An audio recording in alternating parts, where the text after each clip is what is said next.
What's going on, guys? Welcome back to StreetCulture.US. And what are we doing today? Well, if you followed the previous videos with the coilovers and the suspension for your 1997 Honda Civic LX 4-door, you'll know that we replaced everything from front to back. So now that being said, it is time to do the clutch.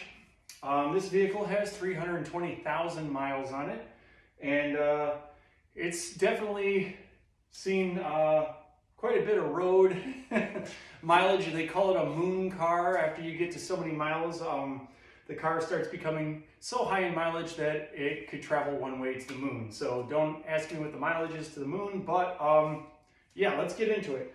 So one of the things, if you guys have learned about me, is that I'm huge about O'Reilly Auto Parts, and this is not a sponsored deal. However, I will mention them because they have the best parts, bang for the buck. Power Torque and Import Direct parts are absolutely amazing. The precision is amazing, the quality is amazing, and I've never had one fail. I take that back. Actually, I think I did have one in 10 years fail, but that was due to somebody installing a CV axle and then bringing it back and returning it, and I think they damaged it. But anyway, as far as all the parts that I've ever installed from O'Reilly's, I've never had one fail. So why are we doing the clutch on this car? Well, since I purchased it, I don't really know when the last time the clutch was done, and we did have a mechanical failure in the clutch fork. And I'm gonna zoom in here, check that out. So why did this happen? Well, with any high mileage Honda Civics, if you reuse parts and install clutches, or maybe perhaps this vehicle hasn't, you should put a new clutch fork every time you do a clutch. And here's why. This little component here is known as the clutch pivot ball. And what happens is this little clutch fork will pivot on this when the clutch cylinder is engaged from your pedal inside the cab. The problem is that over time, if you don't put grease on this, with every clutch change, or maybe in this car's case, it's never been done, this will start grinding away as it moves back and forth. And what happens is it wears away on the outer edges of this ball here. And if you could see in the center, there is a tiny solid dot there. And that comes directly from the manufacturer like that to keep grease on the inside. You can't see it in here because it's pretty dark, but what happens is the metal on the inside here is stronger than the metal on the outside as the wearing happens, and it starts to create a point. And with the pressure and worn out parts, it will crack your clutch fork. What happens is it rocks back and forth, it wears away the metal on the inside here, thins the metal thickness by grinding it away, and then it becomes weak, and with time, as you can see, catastrophic issues happen. I was actually at a train crossing and I couldn't get it into gear, and the clutch fork was all the way to the transmission wall, which means it has nowhere else to go because it was bent. So, that being said, we ordered a new one from Honda, as well as all the components here from different locations. Now, the only two pieces I received from Honda are the clutch fork, this brand new clutch fork here, and I will put the parts numbers inside the description, and the pivot ball directly from Honda. I couldn't get these from O'Reilly's, but everything else you see here is from O'Reilly's. So I will also include the parts numbers for the clutch as well as the flywheel when we get in the description. It'll be in the description. So anyway, let's get into it. So I took a good look at the clutch on the original. It is wore out pretty good. You'll notice that if you take apart your clutch, you're going to see these tiny rivets in here. And what happens is, as the clutch padding wears down, the rivets will get closer to your flywheel and start either grinding or rubbing to the point of where it starts grooving up your flywheel. Now, whenever you do a clutch, you should replace the flywheel. And as I said before, I like O'Reilly's because they have Import Direct and Power Torque. So that's what I went ahead and bought here. I bought a brand new Power Torque flywheel. I will, again, put the part number in the description. I went ahead and bought a Power Torque new clutch set, and you have to be careful with what kind of clutch sets you get, because some clutch sets include a pilot bearing and a throwout bearing, and some do not. So make sure you get the one that has the pilot bearing and the clutch bearing instead of just the actual clutch. Now let's talk about throwout bearings. I'm gonna come in closer here. All right, this throwout bearing, when I go ahead and I try to turn it, it is pretty wore out. There's no grease in there. The bearings have seen their time, and it just spins when you flick it. Well, let's take a look at the new bearing. I try to flick it, and it's not going anywhere. It's packed with grease. The bearings are new, which means the bearings are tight, and you can turn it, but it won't spin around or anything because it's brand new, not wore out. Pilot bearing. Make sure your kit has a pilot bearing, and this should also turn freely. Let me go ahead and remove this. There we go. This should go ahead and turn freely. You put it on your finger, but if you spin it, it won't spin. Not like one of those fidget spinners. This is actually brand new, tight, packed with grease, and you won't have any issues there. So, yeah, what we're gonna do is we're going to take the 10mm bolts off of the clutch to get the clutch off, and they are 12-point 10mm bolts, and then remove this clutch plate here, and you take it off your flywheel. 10mm 12-point bolts. Then when you want to get your clutch out and you want to remove your flywheel, you'll notice that there's 6 bolts on the flywheel here. There we go.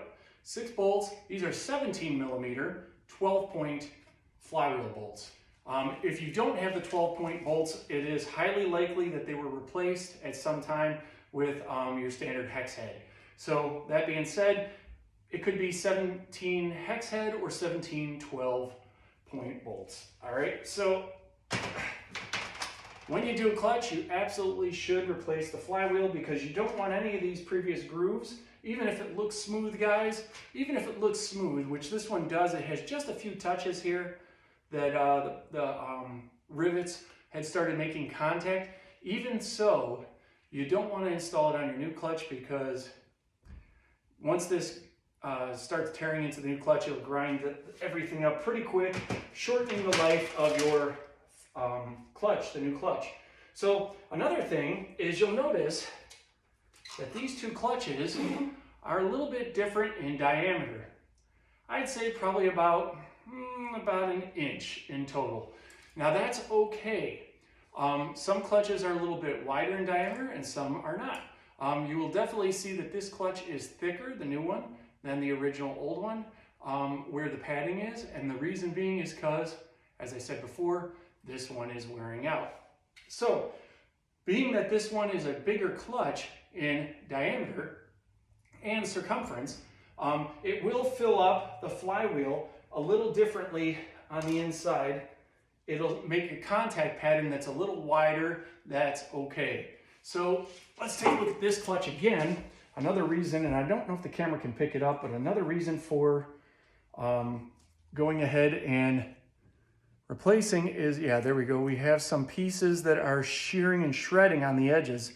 There we go. There, you can see along here that this clutch is starting to break apart, the padding, and that's from constant pressure and heating up and cooling down, as well as engagement. And who knows, maybe it's just breaking up because it's so low on the actual rivets. These clutches are pretty bad. This clutch here is shot. Like I said, it was starting to make contact with the flywheel, and you don't want that. So one of the things I like about these Power Torque parts also is they come with great instructions.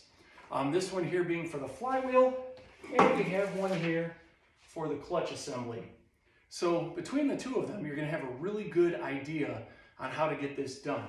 Now let's see if it includes the torque specs. According to this, it does not.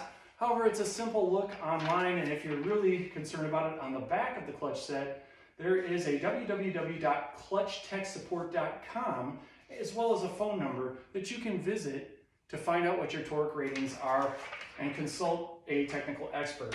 So that's one of the things that I really like about these parts, and between the two of them, you know, like I said, it makes the job a whole lot easier. So when installing your clutch, included in your clutch set, you will see a clutch tool, clutch installation tool. The reason being is when you go to put this clutch on, you want it 100% up and aligned off so you don't crush it with the clutch set plate. Let me see the pressure plate here. So you want it up. This clutch tool, when it goes into the flywheel, will keep it up so you can install your clutch set over it without damaging the clutch. It also keeps everything nice and aligned between the pilot bearing, which you can see here. It goes all the way down to the pilot bearing, and it aligns on the pilot bearing as well as lining up the splines of your clutch. So absolutely 100% important to do this, guys. If you don't, you could risk damaging your clutch, and you just spent a whole bunch of money for no reason. So I do believe that I had spent roughly around, let's see, for the torque clutch here, this set, the power torque clutch, I think I spent about $105. And then for the flywheel, it was another $100 or so. And then let's see here, the clutch fork directly from Honda, ordered from their Honda dealership parts. This was about 110 bucks. So there's, so you have about 310 into it. And this little pivot bearing was about $35 to $40. So all in all, we have, just for the main clutch parts itself, about $350. So one of the things that you're going to find very quickly is when you obviously take your car into the dealership, people complain about getting little things done. When it comes to a clutch, especially a front wheel drive, transverse mounted setup, you're going to pay out the wazoo.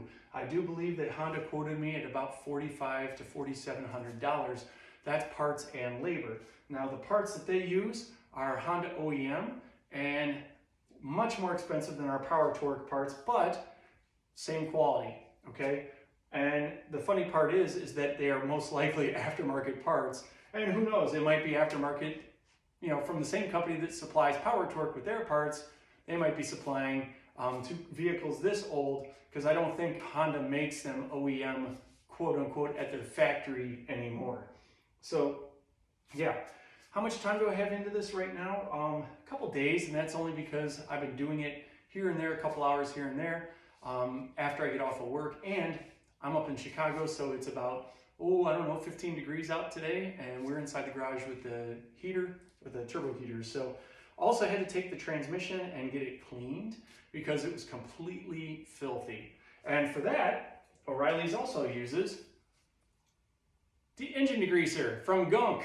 And this one here, I used 2 bottles of it, and this one I believe cost me about $8 to $10. And then also to finish off the job and do any touch-ups, I used starter fluid and wiped it down afterwards to get any residual stuff off. I also used a wire brush, and then I took it to a quarter car wash. And the reason I did that, guys, and you need to do this too, protect the environment. The quarter car wash has the oil water separators, and it filters all that nastiness out, and then that nastiness is disposed in the proper way. Whereas if you just run it down to the street, 2 things are going to happen. One, it's 15 degrees in Chicago, it's going to freeze over. Well, that's a third one. But anyway, one, it's going to go ahead and stain up your driveway, and you don't want that. And it's extremely hard to get that stuff off. The second thing is it's going to go right into the drain and down into the sewer system. And the sewer systems don't have those types of setups down there, so it could leak into the environment, and you don't want that either. So long story short, we took it to a quarter car wash so that way we can go ahead and make sure that everything is disposed of in the proper way and not just contaminating the environment. So once you go ahead and you clean off your transmission, which I have it right here, and you guys can come with me. once you have it cleaned up here, you can see all the debris and everything is off. It isn't the best, but it's a 300,000 mile transmission, guys, 320,000 miles. So you inspect the components, like the adjustment rod here for the shifting of the leverage, and then you clean up your boots and whatnot, and everything goes back together nicely, really nicely. So in here, it's a little stained up and whatnot. I could clean it a little better, but it's just gonna get dirty again, guys. So the main point is to make sure you get all the mud, debris, rocks, things that accumulate as the car drives on the expressways and daily driving life. Another thing we did was we went ahead and we replaced the CV axle or transmission output bearings. And these are also from O'Reilly's. So I believe that the bearings were, or I'm sorry, the bushing covers there were about, the seals, $5 to $7 each. $5 to $7 each. So you figure for 14 bucks, you might as well go ahead and redo them. And then we're gonna put a nice little bit of grease in there before we install them. We'll take some of the high temperature, high pressure grease. We'll put it on there and then we'll install our CV axles back in there. Also from Power Torque, CV axles, which we did in a previous video. So once you have the transmission out, it makes it a whole lot easier to work on. You can see here, this is where the pivot ball, the new pivot ball is going to go, right like so. Torque it down, and we're gonna put our clutch assembly back together in here. So what does it take to take out a transmission out of a transverse mounted vehicle? Well, transmission goes right here. You can see we have the engine supported with a cherry picker, and that is to keep the engine from falling through and make our removal a lot easier. You can also see that this, let me move that out of the way, this motor mount is still in place, and we removed the motor mount because it bolts directly to the transmission here, and we removed the rear T, as they know it as a T-mount, for the rear transmission / engine mount. It does bolt to the transmission directly, so you will have to take that off. There's 3 bolts there, and then if you want, you can take that out too. It's really not needed because you can shimmy it, and I'm gonna put that back in there before I get the transmission lifted in here, which we will use a 3-ton or a 2-ton jack to do that. We'll lift it up inside here, and we'll shimmy it back to put it back together. This is absolutely essential. Guys, I thought about trying to do this every other way possible without having to go to my other building and get a cherry picker. But anyway, I had this in my storage, the cherry picker, and I'm like, you know what? It's probably best to do this because if you were to just leave it hang here, you're going to damage your flywheel, your harmonic balancer, possibly some of your pulleys here and everything else, and that will make your life a whole lot worse. So it's just easier to get the cherry picker, support it, go ahead and remove your transmission, clean it up, get the parts you need so that you can do it right the first time and make sure that everything is copacetic. So I hope you like these videos. Let me know your thoughts. If you have questions about Power Torque products, O'Reilly's and how easy it is, they've actually been pretty fantastic. I've been working predominantly with O'Reilly's for the last 10 years, and I haven't looked back. Better parts with Power Torque and Import Direct, which are their main suppliers, way better than, and I hate to say this, I'm trying not knock the other brands, but Duralast parts have failed me so many times, or they've been inconsistent in their precision of the components themselves. CV axles being one of them. For example, I bought a pair of Duralast CV axles, and the passenger side was about a 1/2 inch too short in its length, and it wasn't machined properly. Anyway, it was not put together. I won't go back. So long story short, I use O'Reilly's. You don't have to use O'Reilly's, but if you want things done right and you want it done pretty much the first time and you want quality and consistency across the board, enough said, O'Reilly's. So guys, go ahead and give me your comments and your thoughts on these coverage of these parts and what we're doing here. Let me know your thoughts. And if you have questions, by all means, DM, reach out. I'm on Instagram at StreetCulture.US. Make sure you like, subscribe, smash all the buttons you can, follow us, and tell your friends about us. That way we can grow and we can share more videos. Guys, I have a full-time job. I do this just for a hobby. This is a winter car, but you know, sharing of knowledge and helping people out, that's what it's about. So hope you liked the video here. Make sure you tell me your thoughts. Give me a thumbs up, smash the like and subscribe button on both Instagram and YouTube. do it right the first time so that way I can see you guys on the road.